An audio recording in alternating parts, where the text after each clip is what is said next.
Assalamualaikum warahmatullahi wabarakatuh. Om Swastiastu.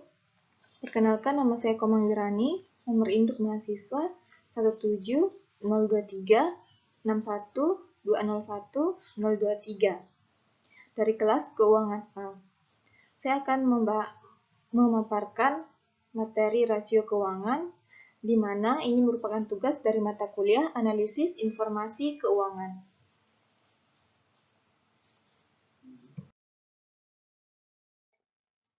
Rasio keuangan. Rasio keuangan adalah angka yang diperoleh dari hasil perbandingan dari satu pos laporan keuangan dengan pos lainnya yang mempunyai hubungan yang relevan dan signifikan atau berarti.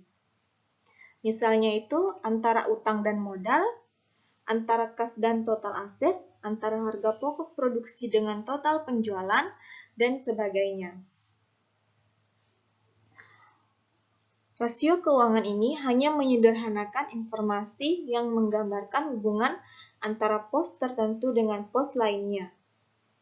Dengan penyederhanaan ini, kita dapat menilai secara cepat hubungan antara pos tadi dan dapat membandingkannya dengan rasio lain sehingga kita dapat memperoleh informasi yang memberikan penilaian. Rasio keuangan terdiri dari beberapa jenis. Yang pertama, rasio likuiditas. Yang kedua, rasio solvabilitas. Yang ketiga, rasio profitabilitas. Yang keempat, rasio aktivitas.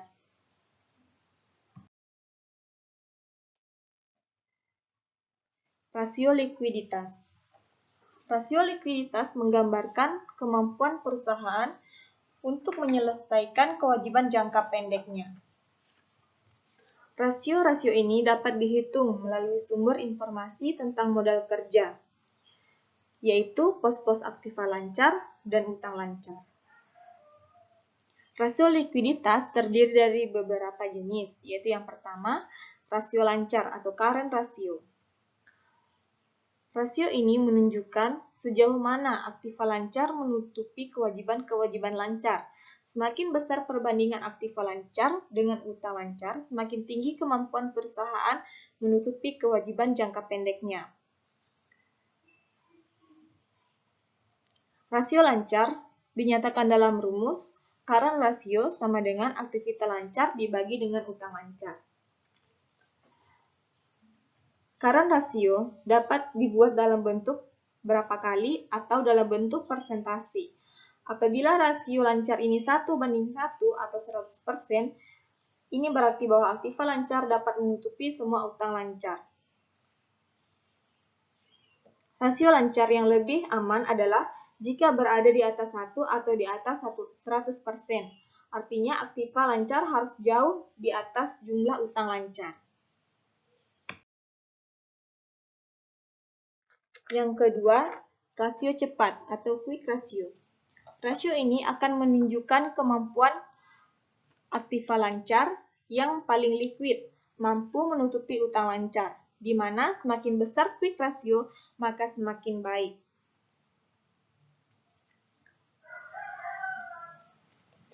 Quick ratio dinyatakan dalam rumus quick ratio sama dengan aktiva lancar dikurang dengan persediaan dibagi dengan utang lancar. Angka rasio ini tidak harus 100% atau 1:1.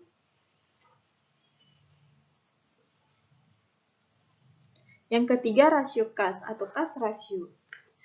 Rasio ini menunjukkan porsi jumlah kas dan efek yang segera dapat diuangkan untuk menutupi utang lancar. Kas rasio dapat dinyatakan dalam rumus kas rasio sama dengan kas ditambah efek dikurang dengan utang lancar.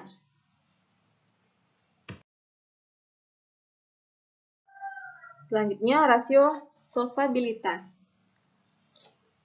Rasio solvabilitas menggambarkan kemampuan perusahaan dalam membayar kewajiban jangka panjangnya. Rasio ini dapat dihitung dari pos-pos yang sifat jangka panjang seperti aktiva tetap dan utang jangka panjang. Rasio solvabilitas terdiri dari beberapa jenis, yaitu yang pertama, rasio utang terhadap aktiva atau debit to asset ratio. Rasio ini menunjukkan sejauh mana utang dapat ditutupi oleh aktiva. Semakin kecil rasionya, semakin aman atau solvable. Adapun rumusnya yaitu debit to asset ratio sama dengan total utang dibagi dengan total aktiva. Yang kedua, rasio utang terhadap ekuitas atau debit to equity ratio.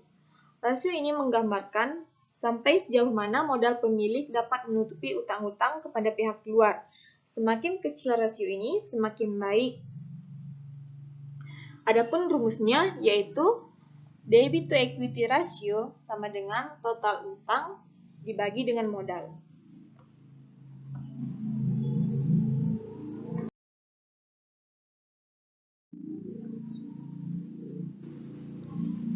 Selanjutnya, rasio profitabilitas.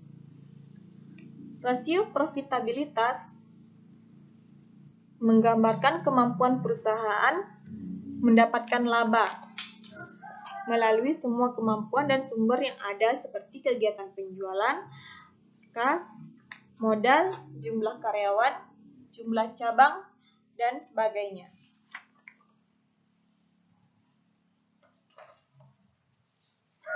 Rasio ini menggambarkan kemampuan perusahaan menghasilkan laba yang disebut juga dengan operating rasio. Rasio profitabilitas terdiri dari beberapa jenis, yaitu yang pertama gross profit margin. Rasio ini menunjukkan kemampuan perusahaan memperoleh laba yang akan menutupi biaya-biaya tetap atau biaya operasi lainnya. Gross profit margin dinyatakan dalam rumus, yaitu gross profit margin sama dengan laba kotor dibagi dengan penjualan. Yang kedua, net profit margin. Rasio ini digunakan untuk menghitung sejauh mana kemampuan perusahaan dalam menghasilkan laba bersih pada tingkat penjualan tertentu. Adapun rumusnya yaitu net profit margin sama dengan laba bersih setelah pajak dibagi dengan penjualan.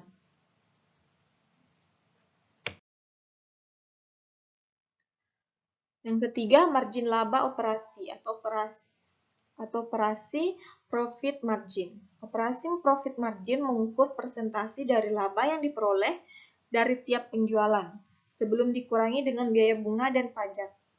Pada umumnya, semakin tinggi operasi profit margin, semakin disukai perusahaan. Adapun rumusnya yaitu operating profit margin sama dengan laba bersih sebelum bunga dan pajak dibagi dengan penjualan. Yang keempat, return on asset atau ROA. Rasio ini digunakan untuk mengukur kemampuan perusahaan dalam menghasilkan laba bersih berdasarkan tingkat aset tertentu.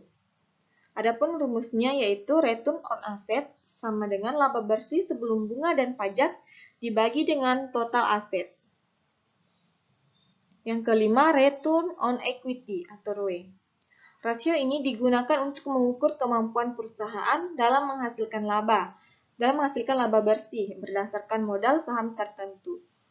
Adapun rumusnya yaitu return on equity sama dengan laba bersih setelah pajak dibagi dengan modal.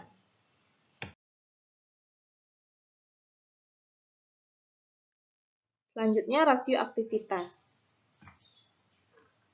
Rasio ini menggambarkan aktivitas yang dilakukan perusahaan dalam menjalankan operasinya, baik dalam kegiatan penjualan, pembelian, dan kegiatan lainnya. Rasio aktivitas terdiri dari beberapa jenis, yaitu yang pertama, perputaran persediaan atau inventory turnover. Rasio ini menunjukkan berapa cepat perputaran persediaan dalam siklus produksi normal. Semakin besar rasio ini semakin baik karena dianggap bahwa kegiatan penjualan berjalan cepat. Adapun rumusnya yaitu inventory turnover sama dengan harga pokok penjualan dikurang rata-rata persediaan.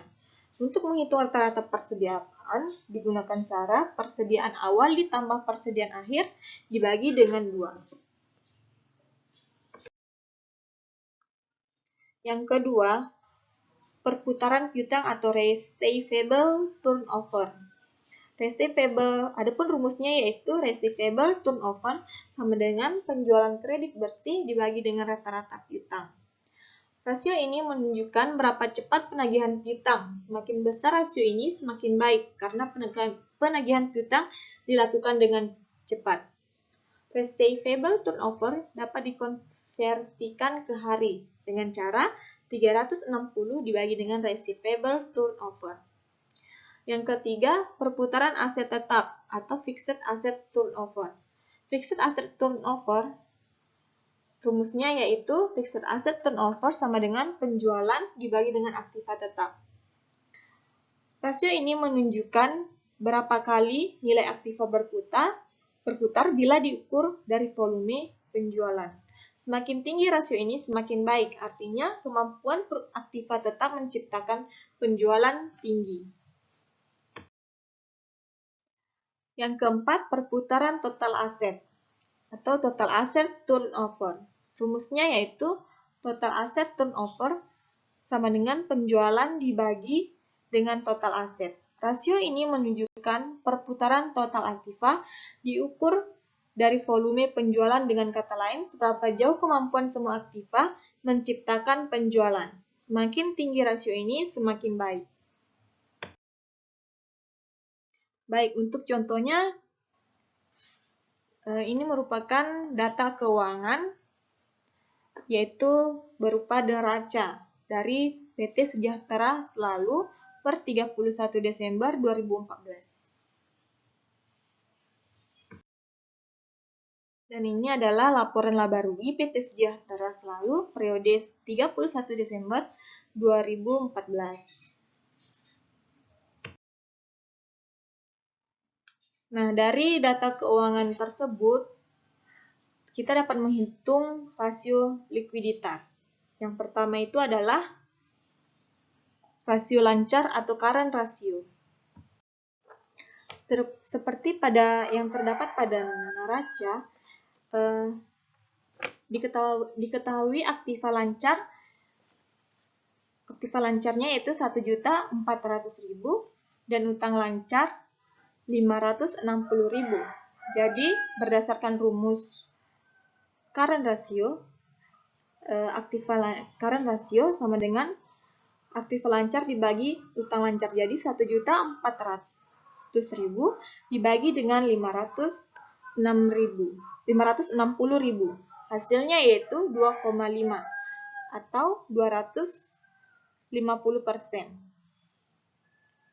Jadi, di sini dari hasilnya yaitu dapat kita bandingkan bahwa di sini adalah 2,5 berbanding dengan 1. Di sini menjelaskan bahwa setiap hutang lancar Rp1 dijamin oleh aktiva lancar Rp2,5. Yang kedua, rasio cepat atau quick ratio. Rumusnya yaitu quick ratio sama dengan aktiva lancar dikurang dengan persediaan dibagi dengan utang lancar. Seperti yang terdapat pada neraca, diketahui bahwa aktiva lancar 1.400.000, persediaan 840.000, dan utang lancar 560.000. Jadi, quick ratio sama dengan 1.400.000 dikurang 840.000 dibagi dengan 560.000, dan hasilnya yaitu 1 atau 100%. Jadi, di sini hasilnya yaitu 1:1 atau setiap utang lancar Rp1 dijamin dengan quick asset Rp1. Yang ketiga, rasio kas atau kas rasio. Rumusnya yaitu kas rasio, kas ditambah efek dibagi dengan utang lancar.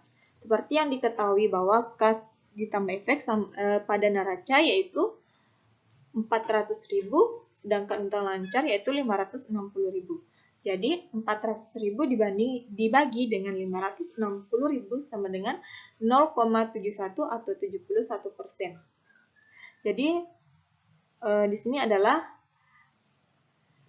dapat dijelaskan bahwa setiap hutang lancar, Rp1 dijamin oleh kas dan efek sebesar Rp0,71.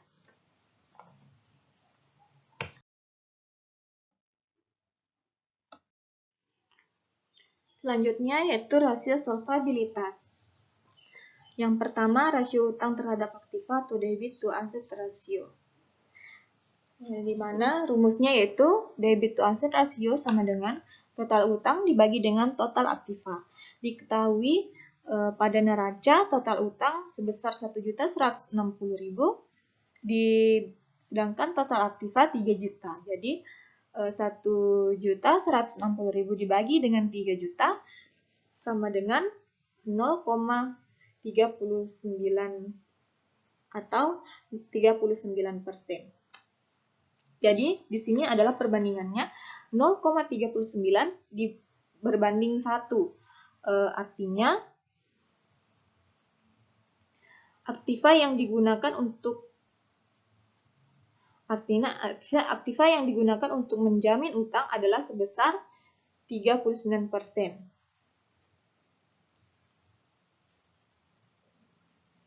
Atau setiap Rp1 utang dijamin dengan 0,39 aktiva.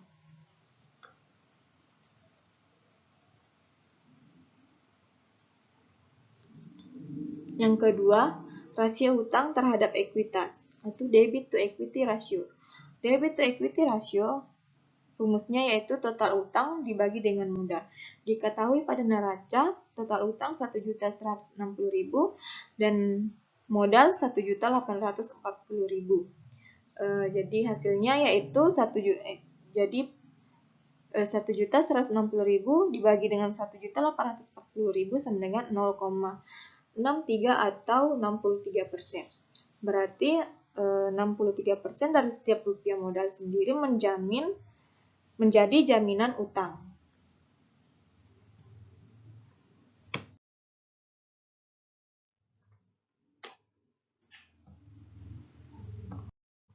Selanjutnya, rasio profitabilitas. Yang pertama yaitu gross profit margin. Rumusnya yaitu laba kotor dibagi dengan penjualan. Seperti yang diketahui pada laporan laba rugi, laba kotor sebesar 1 juta dan penjualan sebesar 4 juta. Jadi 1 juta dibagi dengan 4 juta sama dengan 0,25 atau 25%. Jadi setiap penjualan menghasilkan laba kotor sebesar Rp0,25. Yang kedua itu net profit margin. Net profit margin sama dengan laba bersih setelah pajak dibagi dengan penjualan. Seperti yang diketahui pada laporan laba rugi bahwa laba bersih setelah pajak sebesar 240 dan penjualan sebesar 4 juta. Jadi 240 dibagi dengan 4 juta sama dengan 0,06 atau sebesar 6%. Jadi setiap rupiah penjualan menghasilkan keuntungan sebesar 0,06 rupiah. Yang ketiga, margin laba operasi atau operating profit margin. Operating profit margin sama dengan laba bersih sebelum bunga dan pajak dibagi dengan penjualan. Seperti yang diketahui pada laporan laba rugi, laba bersih sebelum bunga dan pajak sebesar 430.000, penjualan sebesar 4 juta. Jadi 430.000 dibagi dengan 4 juta sama dengan 0,1075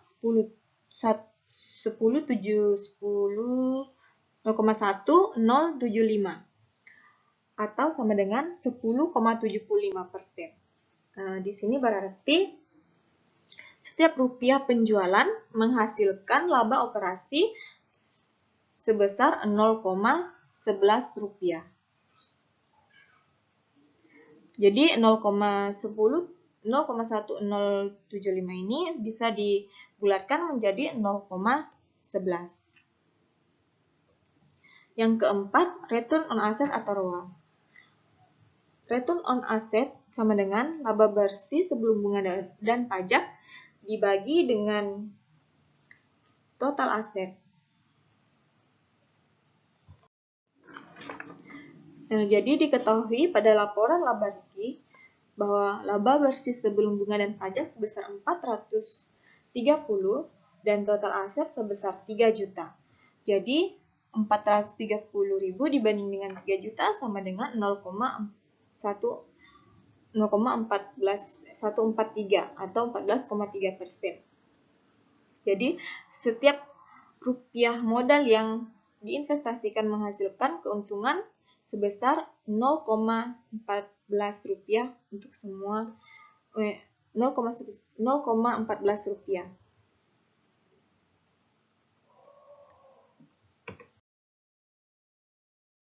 Return on equity atau ROE. Return on equity sama dengan laba bersih setelah pajak dibagi dengan modal. Diketahui pada laporan laba rugi bahwa laba bersih setelah pajak yaitu 240.000 dan modal sebesar 1.840.000. Jadi yaitu 240.000 dibagi dengan 1.840.000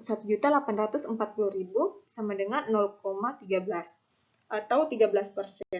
Jadi setiap rupiah modal sendiri menghasilkan keuntungan sebesar 0,13 rupiah yang tersedia bagi pemegang saham preferen dan biasa.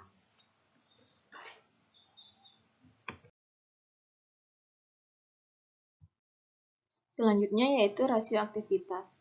Yang pertama, perputaran persediaan atau inventory turnover. Inventory turnover sama dengan harga pokok penjualan dibagi dengan rata-rata persediaan barang. Diketahui bahwa harga pokok penjualan itu sebesar 3 juta, persediaan barang sebesar 840.000. Jadi inventory turnover itu 3 juta dibagi dengan 840.000 sama dengan 3,6 kali. Di mana dana yang tertanam dalam inventory yaitu rata-rata berputar 3,6 kali dalam 1 tahun. Yang kedua, perputaran piutang atau receivable turnover. Receivable turnover yaitu penjualan kredit bersih dibagi dengan rata-rata piutang. Diketahui penjualan kredit bersih sebesar 4 juta dibagi dengan rata-rata piutang sebesar 160.000. Jadi receivable turnover sama dengan 25 kali.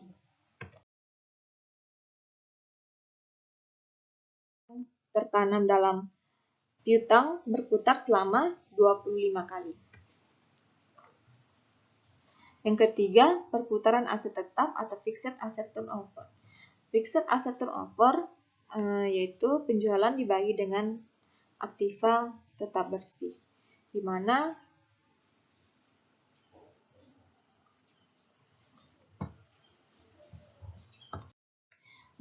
diketahui penjualan sebesar 4 juta,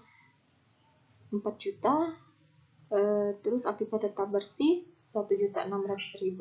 Jadi fixed asset turnover sama dengan 4 juta dibagi dengan 1.600.000 sama dengan 2,5 kali. Selanjutnya yaitu yang keempat, perputaran total aset atau total asset turnover. Diketahui penjualan sebesar 4 juta dan total aset sebesar 3 juta. Jadi 4 juta dibagi dengan 3 juta sama dengan 1,33 kali. Jadi dana yang tertanam dalam keseluruhan aktiva rata-rata dalam 1 tahun itu berputar 1,33 kali. Atau setiap 1 rupiah setiap tahun dapat menghasilkan 1,33 rupiah.